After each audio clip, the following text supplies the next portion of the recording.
Antisipasi terjadinya tindak pidana curanmor, curas sama penyalahgunaan narkoba dan penyakit masyarakat di bulan suci Ramadan. Petugas gabungan Polres Oku Selatan, Pol PP, dan Dishub menggelar razia.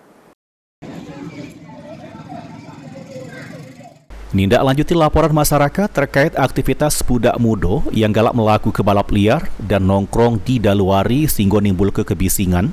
Polres Oku Selatan beserta Satuan Polisi Pamong Praja dan Dinas Perhubungan Pemda Oku Selatan melakukan razia gabungan.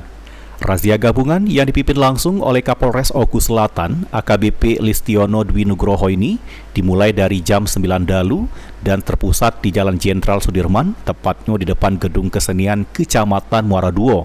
Sebelum dimulainya razia gabungan ini, terlebih dahulu dilakukan apel kesiapan yang diikuti oleh seluruh personil. Pada razia gabungan ini, tiap kesatuan ngerah ke masing-masing personilnya guna mengantisipasi terjadinya street crime maupun tindak pidana lainnya.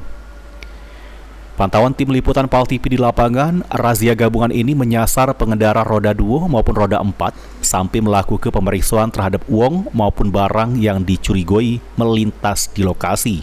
Kegiatan malam ini kita melaksanakan penertiban terhadap pelanggaran-pelanggaran yang kasat mata, terutama kelengkapan kendaraan bermotor baik roda 2 maupun roda 4 yang lewat di jalanan Muara 2. Kami di sini gabungan, ada dari TNI, ada dari Satpol PP dan Dishub, dan juga beberapa dukungan dari instansi yang ada.